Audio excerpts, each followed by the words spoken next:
You're listening to the AFTERBUZZ TV network, now the largest new media platform on the web, and your #1 source for after-show entertainment. Very good, Keith Johnson.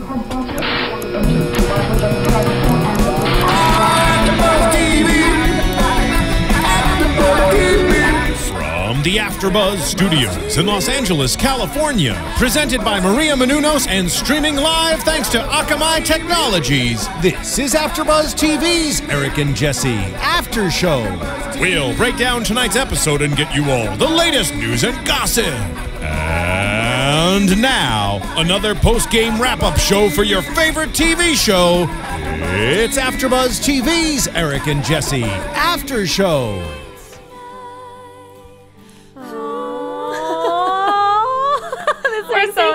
This makes me want to go to bed, which is perfect because this is the song Lullaby, or Mommy Wrote a Lullaby is the title, by Jessie James that she was writing in this episode. Yes. So I was a little surprised that her friend wasn't doing harmony on it. Just like we saw Alyssa, who was in the episode, which we'll get to, but yeah. It's nice. It's a very nice song. It makes me cry. We Her have to turn it daughter, off. Vivian, I'm sure will be sleeping well. But welcome to AFTERBUZZ TV. This is the Jessie and Eric After Show. It's episode 4, season 2, Game On, back in action. And they are definitely back in action on this episode, talking about sex. They have a romantic dinner. She writes a song. It's an action-packed episode. Yeah, there's so much going on in this episode. What do you oh, sorry, I'm Charlotte Broadbent. I was getting right into it. I'm so excited. I'm Charlotte Broadbent, and I'm here with Courtney Henderson. Hello. I wanted to ask you before we get into this episode, what do you think so far of this season? Of this season? In general. I'm still every week amazed at how much they pack into a half-hour show. Because, I mean, a half-hour show only runs 22, 23 minutes usually. And they fit, it feels like they fit like months of time into it. And on one hand, you don't feel like they're skipping over something. Like, I never feel like, oh, I wanted to see tons more of that. Like, I feel like I didn't get enough constantly. But they're still covering so much stuff. Completely. So far, we haven't got a huge subject where the only time I felt like we were missing a little bit was at the Super Bowl. Yes. But we still got a decent... Exactly. We still got so much when they were in New York, and they've done a really well editing all this together and giving the viewers everything that they want to see. I'm super interested for next week, which is, we'll obviously get to in predictions, but the labor and how they show that, because this is a huge thing that all her fans want to see. And so far, they've done a really good job of giving us exactly what we want. Yeah. So I'm excited to see if they're going to keep giving us what we want. But I wish it was an hour long. I could keep watching this for I know. Well, I was gonna say, as I'm saying that, I'm thinking, I'm not saying I don't want to see more, because I absolutely would love a longer season or a longer show if they're only going to give us this shorter season. But I definitely could see more, but I feel like they do a very good job of editing to make it where they give you enough to where they don't like cheat you out of anything. You're right, because if it was longer episodes or more of a season, we may get then filler episodes and where people start being like, okay, we really don't need to see that, like some of the other reality shows that are on TV right now. Well, kind of like we saw from last week's preview with Sydney and crying. You know, maybe we would have had like an entire episode about some boy that she dated for a few months that it's like, we don't know him. Like, we don't need to see an entire episode about a boy that she's not going to marry. Exactly. Getting into tonight's episode, that was one of the first scenes that we saw with Sydney. She's crying about breaking up with Zach. They've been dating for, I think it was a month or two. Yeah, not long. But I expected this storyline to be a lot bigger of a part of the episode. Yeah, especially previewing it. Yeah, the preview is basically the whole scene from this episode. Yeah. And so I was expecting a lot more. And what's a token text message? I don't know. Yeah, I didn't know what that was either. My guess is a token text messages is something like cliche or sort of... like stock, or like more like a template Yeah. kind of where it's sort of hope like you're okay, or it's not you, it's me. That would be, I mean, when she said that, that's what I was thinking. But I was just like, maybe this is sort of like the Kardashians, how they say Bible and doll and they have like their own lingo. Maybe this is like something that they have that means something to them, but isn't necessarily, massively spread. Yeah, because I wondered what a token message was, but I think you're right. I think it's those text messages that maybe you don't need. I think she said this at some point. You don't need to say it. You can just not say it at all. Like, you don't need to text me and say, hope you're okay. It's kind of stringing her along, texting her, being like making her think of him. Absolutely. And I mean, I have lots of friends, and even myself, I've been through that, where it's kind of like, why? Mm-hmm. Or, or just like the, hey. Ugh. The pointless text. Maybe that's what it is. Just hi. Awful text. It's like, come on, right? Like, give me some meat, like the Eric and Jessie episodes do. I know, but we got to find a little bit more about her family. Their mom had them early, and I kind of guessed that because their mom looks so young. I mean, she's beautiful, but she does look young. Yes. But Jessie's young. She's having kids pretty. Is she 25, 26? Yeah. So she's having kids young. And Sydney's 22, but she still has a lot of years. I think that's a big thing these days, though. So many girls want to rush in and settle down and have kids, where sometimes you gotta let it happen naturally, which is obviously what Jessie and Eric did, and they're a true testament. Like, I mean, look what they have. It just happened to be young, but I don't think she was looking for it or forcing it. I mean, we know that this wasn't a planned pregnancy as far as like trying, to start their family already. But of course, they've absolutely embraced the reality that they are now parents, or in this episode, expecting to become parents now that, football's behind for the season and Eric can just sort of focus on his girls. Yeah. And I thought the very opening scene was when they were looking at the baby clothes. Oh, yeah. In the baby room. And we find out that Eric is a butt man. Well, Jessie has a really good butt, so I guess that's a good thing. But that's always an interesting question or interesting thing to find out about a man, like if you're a butt or a boob man. Yeah. Because I just automatically think that men are boob men. Me too. It's funny. Well, and I think maybe because I'm not like one to like go staring at guys' butts. So I'm like, why would guys stare at our butts? Right. Yeah. But I thought that was interesting, and because Jessie's boobs have grown a lot. I mean, in her, I think she said they were 15 pounds. I love that she just talks about boobs, her boobs, and it's like, it's not weird. We're talking about, the news, my boobs, 15 pounds. And she's weighed them. I thought that was so And great. Sydney like holds them, and it's I don't have sisters, so I don't know if this is like normal sister behavior. No. I feel like it wouldn't be, because I don't like, do that with my pregnant friends. But I mean, I guess it is a little different when it's like your friend and it's your actual sister. But that was funny. But that's a big, like, 15 more pounds. I could not imagine having boobs, and her stomach. So her dog weighs 5.5 pounds, and the baby's bigger than that. So, I mean, her boobs are 15 pounds alone, and then her stomach. She's grown a lot in this pregnancy. I only know one person who I've seen as big as her, that like while they're pregnant, and she was not as small, like she's not as short and small as Jessie is not pregnant. And so I'm like, how many babies you got in there? Like, and they said that it looks like you're holding twins. Because she didn't just go kind of out front. Like, she kind of is round on the sides, and that's something I haven't seen. I mean, I don't know a lot of people that are pregnant, and I haven't witnessed the whole process of pregnancy for really anyone as like a close friend, but I'm just like, I wonder if that's really common. No, I don't know either. But Eric said that her butt hasn't changed much. I know. And he was happy about that. Yeah, he's a butt man, so he loves the fact that her butt has pretty much stayed the same. And Jessie was like, now all you got to give me is sex. Yeah, because you ain't been giving it to me, Mr. Football. And later in the episode, we hear that it's kind of hard for them, but they are getting around the obstacle of being pregnant, and they are able.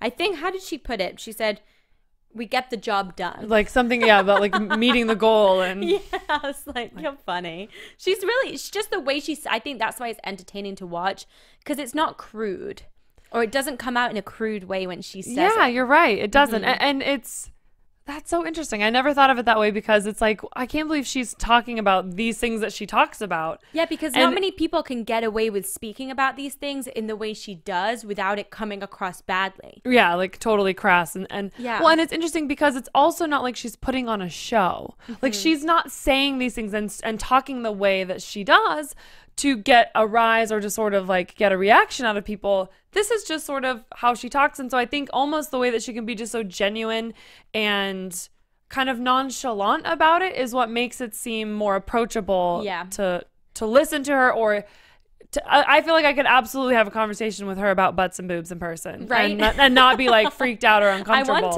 to. Yeah. Seriously though, because that's just the way she is, and this is the way she has been for so long that now, yeah, she's being filmed, but it doesn't come off like that. This is just her. Yeah. She's not having to put on a front. So after we kind of skipped around there. First we saw the baby, them looking at the baby's clothes. Then it was Sydney. And then Eric and I still can't say his name. Demarius, but they call him DT. So we can call him that. Yeah. So Eric and DT are putting a crib together. Okay, this was hilarious. This was the funniest, and I loved this part. This was maybe my favorite part of the episode. So they're putting together this crib, and it was really nice wood. They're kind of struggling to put it together. It seems like doesn't seem very sturdy, and Jessie walks in. Now this crib it's a normal crib, but it looked pretty low. To me, it did. Looked very low for a baby, for a new. Well, I don't know how old you are when you go in a crib, but for a baby to go in a crib, it looked very low to me. But then the changing table is right next to the crib. So Jessie walks in and she's saying, Eric, would you want to have your toilet next to your bed? Such a great line, because that is so true. Yep, logic at its finest. Yeah, no one really thinks about. I mean, well, I never would. Well, I don't right now, but maybe I will. But when you look at something like that, you don't really think about it for yourself. Would you Would I? Do you know what I'm saying here? Absolutely. I'm kind of confusing myself with what I'm saying. But would I want to sleep next to my bed? That's just a great question. But looking at it, I didn't see anything wrong with it. It wasn't until she addressed it that was when I was like, okay, now I get it. You're so right. Who wants to have their toilet next to their bed? Well, I thought it was interesting also because just from watching Eric and DT put this thing together, like the thoughts that were going through my head was, I would have loved to see them trying to pick this thing out. Like two guys, two football players. Where did this come from? Going and picking out a crib together. That's a scene I would have loved to have seen. Absolutely. Because where did they get this from? Did they get it offline? Did they go into a store? Did somebody I hope they went in a store. Pick it out? Like how? Yeah. And, you know, I think Eric picked it out. I think they went to a store, or I think he picked it out. I could see producers getting it. Yeah. And kind of, unfortunately. I think I agree. I think that definitely that's something that could have been like, we're going to go to the store and you're going to get this, or you're going to put it together. Because the other thing is, why is Eric Decker putting together a crib? Like, why is he buying furniture that actually doesn't come already assembled? That's a very good point. And the thing that I found the most interesting about that entire scene is because you think about describing a scene. A husband and his friend go and buy a crib for one of their kids to be, and mom comes in, and it's supposed to be a surprise. And mom comes in and it's a changing table and a crib together. They didn't fight at all. There was no tension. There was neither of them were upset. Like, she was basically like, that's cute, honey. Like, we'll go pick one out together. And he wasn't like, but I just built this. Like, neither of them were upset that the other one had done it. Felt the way that they did. Well, yeah. From Jessie's point of view, I think she sees this isn't staying, so whatever. Have your fun with it because it's going. But Eric wasn't mad about it. Yeah, he at all. wasn't mad, and maybe that's how laid back he is. I don't know, but that's an interesting. But that also could be sort of like a producer thing where he's like, well, I didn't really think this was actually going to make it in the house anyways. Yeah. But then it's also like, if producers are going to put something like that in the show, they're going to want probably the tension. Maybe they were trying to build the tension and it didn't necessarily come. Because it's Eric and Jessie. Exactly. Because it's something, and really, is this really relevant? Like, does this, not in life, but is this relevant in their relationship right now? Are they really going to fight about a crib? That's the last thing that they have on their minds. You know what I mean? Yeah. The last thing that they need to fight about and think about. I think they're both laid back and comfortable enough with each other to know that neither are really going to get mad. It's just one of those things. Like, it was pretty funny. It was a really funny scene. Yeah. Well, when Jessie said that they'd circled in the magazine all the cribs they liked, so they've been looking at cribs. But this is obviously, I don't know. It was a funny scene. Well, and I love really how enjoyed Eric it. kind of threw it on DT, like, oh, this is a present from him. And she's like, oh, so it's a present now. Like, come on, guys. But it also makes me wonder, like, if this is, because we have commented on how genuine and sort of real the show at least comes across versus other reality shows that are out there. And so I almost wonder if it wasn't pre-planned at all, and it's just sort of like, this is the kind of thing that she puts up with Eric and his football friends all the time. And so it's sort of just like not a big deal because we, you know, and we just don't see all of those little things, because we even see later, like, everything's a competition when it comes to these football boys. And now they do have all the time in the world to spend together because football's over. Her album is maybe by this point completely recorded now that she's well. Maybe there's just a few things she needs to go kind of fine tune. Yeah. And so it's really just time that they get to just be Eric and Jessie. Completely, and time to really enjoy the pregnancy. And I think that that's what they're doing. And I have to say, I love seeing his teammates in these episodes. I love that DT's been in now a couple episodes, and then we get Wesley Woodyard later in this episode. And I like seeing the interactions with other football players. I like seeing the behind the scenes, what they do. They're normal, just like everyone else. But they're very competitive. Even though they just went to the Super Bowl, they like to play pool and have a glass of wine, and I don't know. I really enjoy seeing that because Jessie's friends are different to Eric's friends. I think that attracts people to the show too, because I mean, people want to know what the Bronco players are doing after hours and with their wives and hanging out and who they socialize with. Yes, shocker. They hang out with their coworkers and they do the same things anyone else does. Yeah. So it's really not what they do in their personal life. It's what they do for their work that's actually setting them apart completely from, you know, the everyday one of us. Definitely. Well, if you like seeing the teammates and Jessie's friends and everyone that's in these episodes, comment on our YouTube page, on our YouTube video, and let us know what you think. We would love to interact with you guys. Go on iTunes and rate us 5 stars if you like what you're listening to. Let us know what you do, what you don't, and what can change, whatever you guys want to listen to. All right, back into this episode. So now, and see, I said that the crib was my favorite scene, but I think the second, I just love this episode because so much happened. So now we get into Wesley Woodyard and his pregnant wife come over to the house. And this is the second teammate's pregnant wife we've seen in the season too. Yeah. Oh, it is, because at the Super Bowl, we saw... I don't remember her name. She's married to Britton. Yeah, Britton. Oh, what's his last name? I can't think. His wife. But his wife. So his wife's pregnant. So a lot of these wives of the Bronco players are pregnant. You know why? Because they all have to have sex at the same time because they're not allowed to have sex during the season. That's really funny. It's probably so true. So, like, of course they're all going to have kids at the same time. That's absolutely hilarious. Because, and I think Mrs. Woodyard, I'm going to call her because I don't know her name, but she looked to be heavily pregnant. Veronica. Yeah. She looked to be heavy pregnant. So she's going to have her baby soon. But that's cool. That's what, I mean, it's fun to have friends that are having babies at the same time. Well, that just made me think, so, you know, if you're out there and you want to have a baby that could possibly go to school with a professional football player, you just need to make sure that you're getting pregnant after the season. Because that's when they're getting pregnant. Seriously. Because that's now when they're all going to have their babies, because now is the time when they can have sex and have fun. But I thought that it was really funny when Veronica and Jessie sat upstairs talking about the pregnancy and if their baby has a boyfriend called Billy Bob. Their fears about the things out of their control when their kids start to be growing up.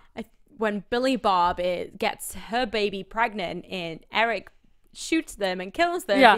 And I thought it was so funny because Veronica was sitting there like, I'm having a boy. Like, what if he breaks his arm climbing a tree? Like, he's going to be fearless and rough. And Jesse's over there sitting like, well, my girl's going to get knocked up at 15 and her dad's going to kill the dude.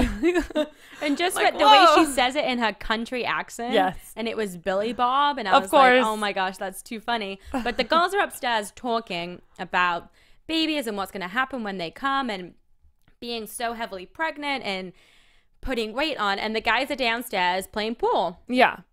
And it's like, oh my gosh, of course. After dinner, it looked like that one of them, or maybe the girls made together with the swaddling contest. And I love how Sydney is clearly there because she sat with them at dinner. I know. And I thought it was sad because there's a chair next to Sydney. And I was like, oh, that makes me sad because it's like a double date that Sydney's crashing. Yeah. But obviously she's not, but she probably cooked, she's honestly. Like the fifth wheel, and she'd just been crying about her boyfriend and they broke up. And I was like, oh, invite someone over and sit with her. Well, because then she's not sitting there with Jessie and Veronica when they are having that conversation. Exactly, yeah. So then she's obviously gone to her room, but she wanted to eat dinner with them. But the guys are getting super competitive playing pool. Even, yeah, you're right. Even, what was it called? Swaddling. What? I've never heard of that word. Okay, so when you have a little baby, I mean, I don't remember when I was a baby if I liked this or not, but when you're a baby, they say that because you were in the womb, you like to be like very confined, and it's called swaddling. And so you wrap the baby up very tight, almost what looks like too tight. Because that's what they're used to. That's what's comfortable for them when they're just so newborn, because they were so constricted in the womb. And so it's how they like to sleep when they're in like a bassinet or something right out of being born. Because Wesley was doing it wrong. Or Wes, they called him. They said, this is not Chipotle. Yeah. I'm like, but I'll go there. I love Chipotle. And Jesse kept going, wrong. You're not doing it right, because he wasn't tucking it was like in enough. One move. Yeah. Like, I'm like, he like picked up the fabric wrong. It was funny. Like, let him try. And then but he's a funny character. The way he put the two bunnies into the one blanket. Yeah. After I love that. After Eric did the best swaddling job that he could do, and I love how Wes is just like, yeah, so our babies are going to be really good friends. And he just tucks the other bunny in there with him. I'm like, I wonder if babies would like to be swaddled like that. And I wonder if, because when he said our babies are going to be really good friends, like, I mean, Jesse's having a girl, they're having a boy. Who knows? Ooh, that would be a as long as they don't name him Billy Bob, we're probably in the clear. That would be a very athletic couple. Yeah. Both coming from football stars as dads. Yes.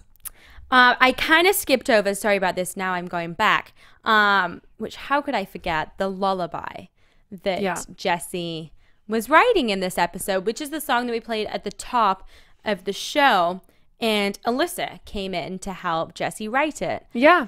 And I remember a scene like this in the previous season where she was writing this song for his wedding. And writing a song for the wedding to sing to him.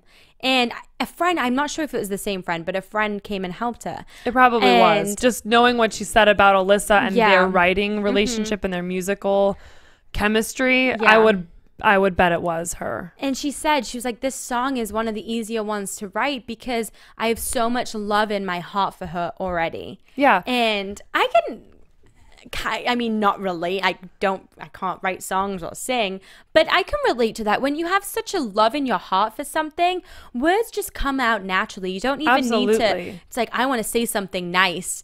You don't think about it. It just kind of comes out. Yeah. And so I listened to her whole EP. It's out now. It's on iTunes. It actually went to #1 when it came out on the 17th. So a couple days ago.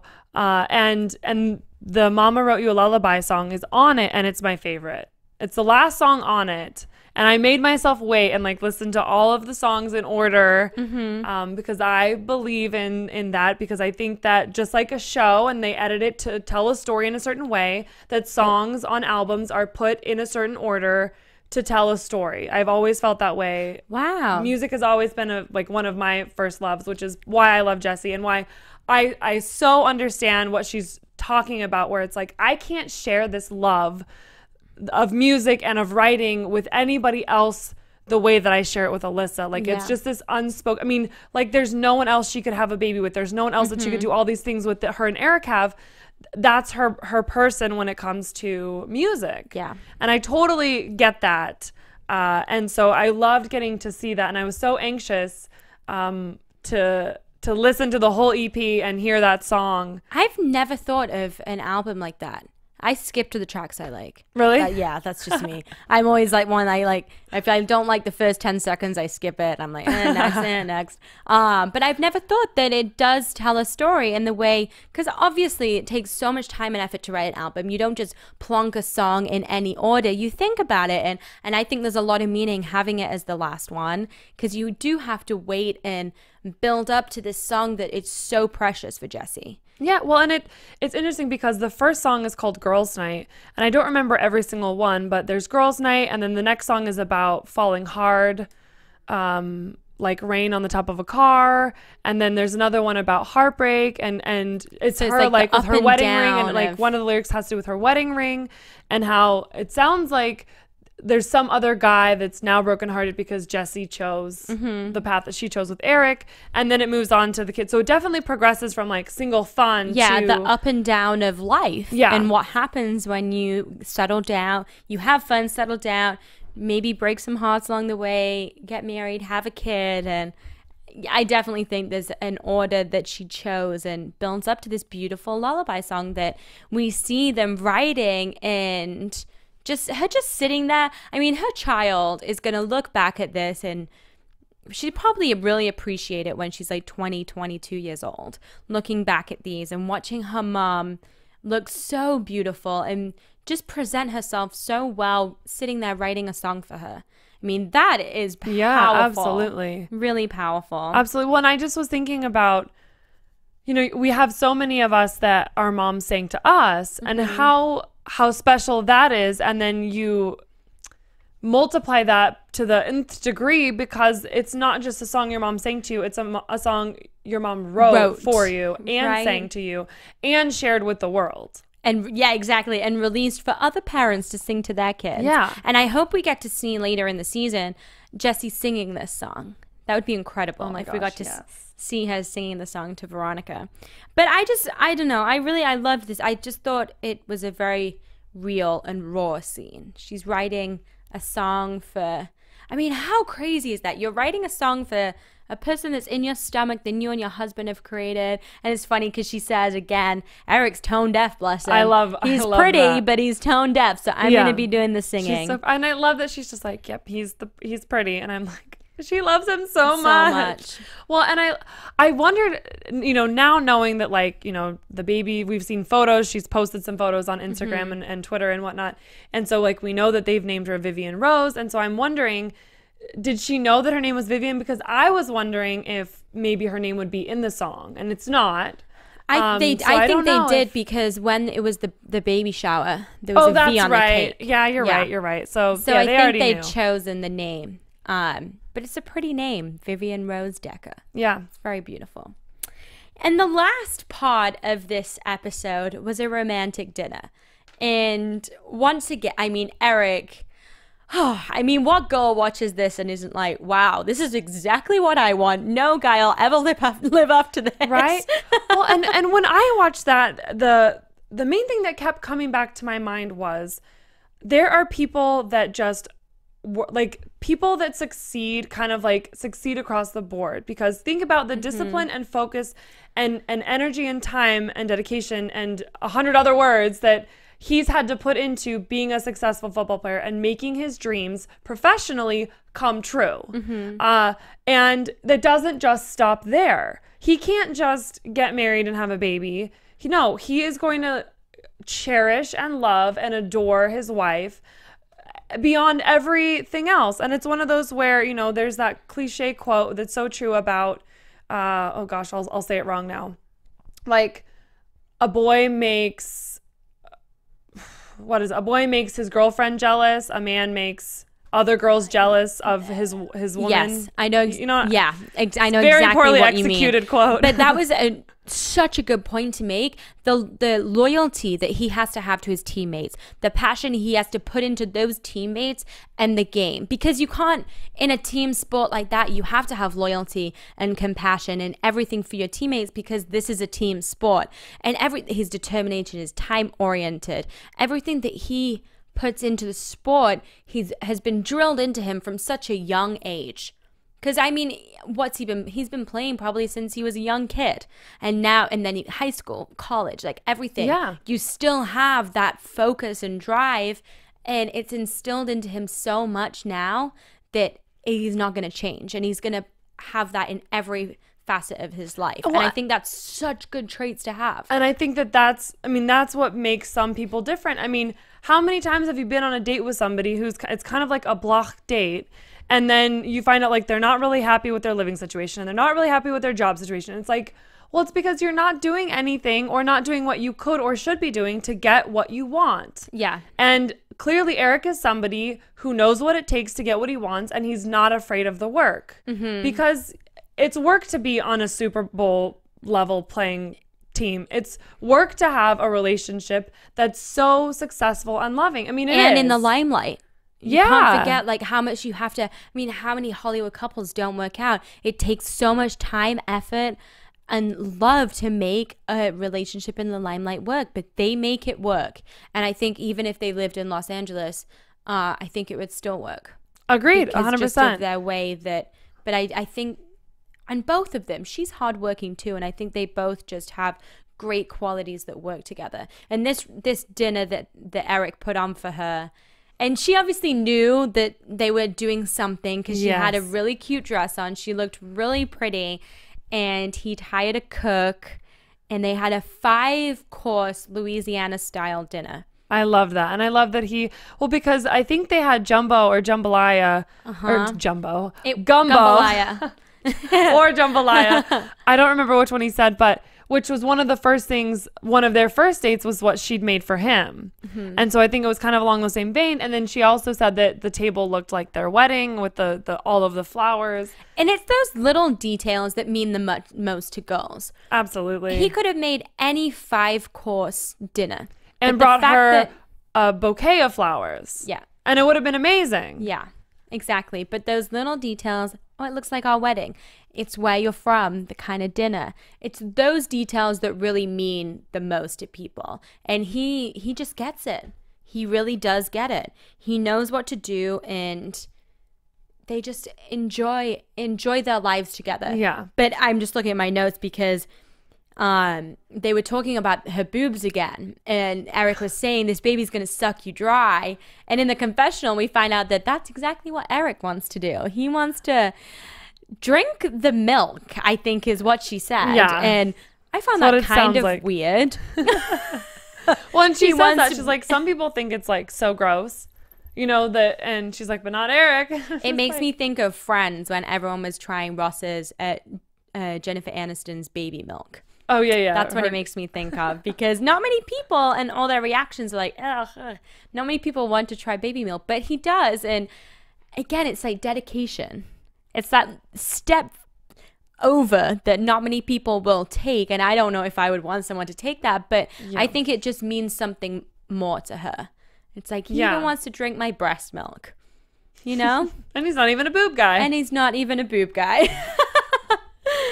But, well, that was the end of this episode. Do you have, I think we got everything, right? I think so. I think we got the only other thing. What did I write down? I loved at the end of the episode. It's one of those where it's like boys will always be boys, and as perfect as they can be, they're not perfect. As perfect as they are, they're not perfect, because he's like rushing her off. He's like, she's like, oh, now it's time for dessert upstairs. Like, we're going to the bedroom, because I was still eating. But it was funny because she was like, oh, is it time to go to the bedroom? And he was like, give me 30 minutes. I need to digest my food. I'm like, Eric, how romantic. But then I also thought it was funny because she said something about, like, maybe you'll get lucky tonight. And she's like, well, you already got lucky this morning, but maybe you'll get lucky again tonight. And I'm like, Jessie, let's be honest. It's you that wants to get lucky tonight. Yeah, definitely. You're not the one holding back. I think it's good for the baby, though.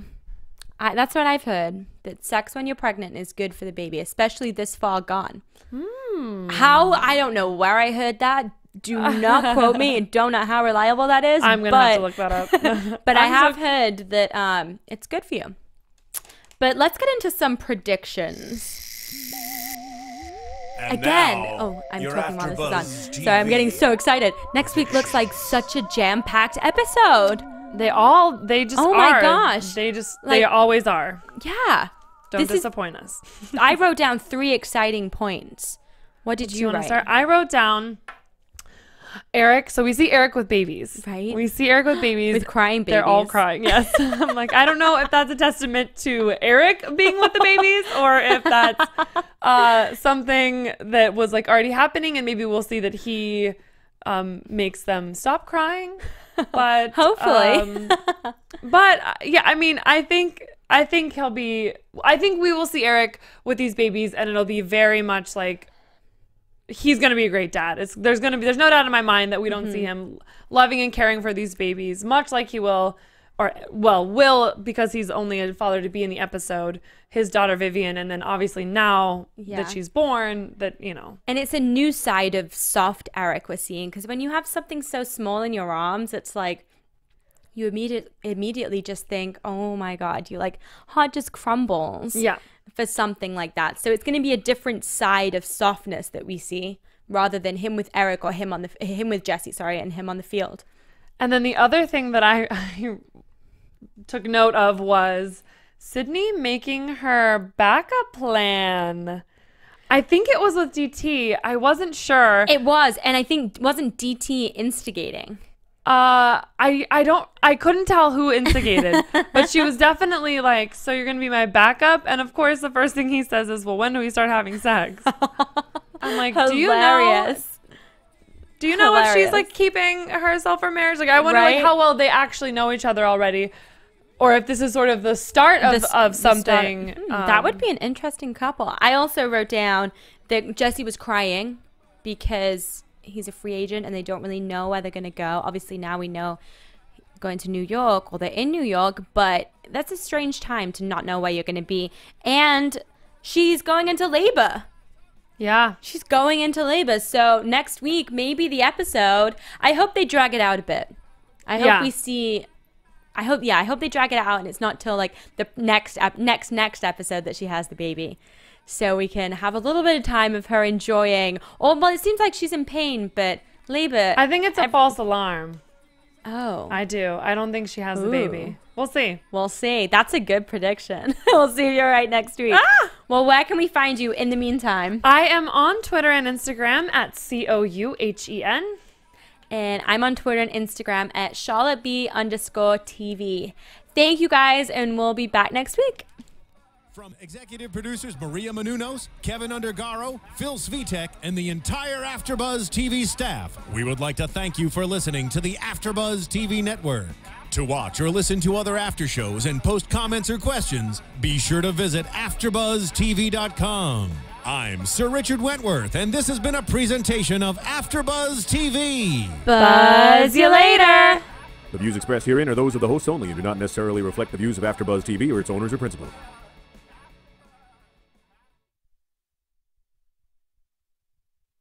Thank you for watching AfterBuzz TV on YouTube. For more of your favorite after shows and interviews, subscribe to our channel here, and be sure to share your opinion on the episode in the comment section below here.